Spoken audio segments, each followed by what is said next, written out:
What if being chosen isn't about destiny, but about recognizing the unique potential within ourselves?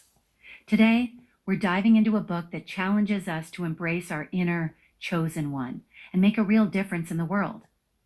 Oh, that's an intriguing concept. What book are we talking about? We're exploring The Chosen One, a journey of purpose, power, and possibility by Dr. Jonathan Chuma.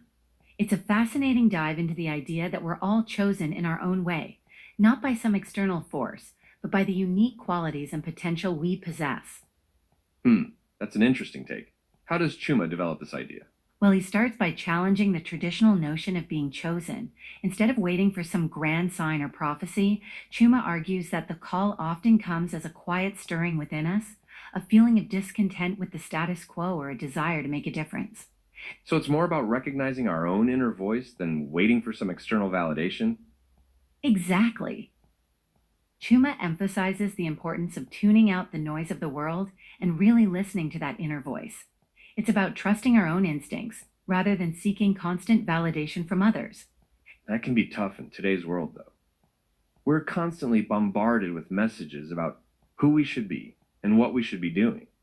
You're absolutely right. That's why Chuma dedicates a significant portion of the book to understanding our unique gifts. He suggests reflecting on moments when we felt most alive or connected to our true selves as a way to uncover our purpose. Interesting. So it's about finding clues to our purpose in the things that bring us joy or come naturally to us? Precisely. Chuma gives examples like having a natural ability to inspire others with words or possessing a creative mind that solves problems in unique ways. The key is to embrace who we are rather than trying to fit into someone else's mold. That reminds me of a quote by Howard Thurman. Don't ask what the world needs. Ask what makes you come alive and go do it. Because what the world needs is people who have come alive. Oh, that's perfect. It really captures the essence of what Chuma is saying, and it leads into another crucial aspect of his book: overcoming doubt and fear. These are natural responses to stepping out of our comfort zones, but Chuma argues that the key isn't to eliminate fear, but to act in spite of it. That's easier said than done, though. How does he suggest we do that? Well, he emphasizes that confidence doesn't come from the absence of fear, but from the willingness to move forward despite it. He also points out that even the most successful people experience doubt. It's how we respond to it that makes the difference. So it's about pushing through those moments of self doubt instead of letting them paralyze us? Exactly. And that ties into another key concept in the book: the power of choice. Chuma argues that while we can't always control our circumstances, we always have a choice in how we respond to them. That's an empowering perspective. It puts the control back in our hands, doesn't it? Absolutely. Every moment presents a choice to rise or retreat, to act or hesitate. And Chuma emphasizes that these choices shape who we become. It's about taking ownership of our own lives and our own journey. This reminds me of Viktor Frankl's work. He argued that even in the most dire circumstances, we always have the freedom to choose our attitude. Oh, that's a great connection. Frankel's ideas about finding meaning in any situation definitely align with Chuma's perspective, and it leads into another crucial aspect of the book: self mastery. Self mastery? That sounds like a lifelong journey. It is. Chuma argues that true greatness comes from within. It's about mastering our thoughts, emotions, and actions. He suggests starting with self awareness, understanding our strengths, weaknesses, fears, and desires. Once we're aware, we can consciously shape our behavior and actions. So it's like becoming the architect of our own lives instead of just reacting to whatever comes our way? Exactly. And that self mastery becomes crucial when we face inevitable obstacles. Which brings us to another key point in the book: persistence. Ah, because no worthwhile journey is ever a walk in the park, right? You've got it. Chuma emphasizes that it's not about avoiding failure, but about learning to get back up every time we fall.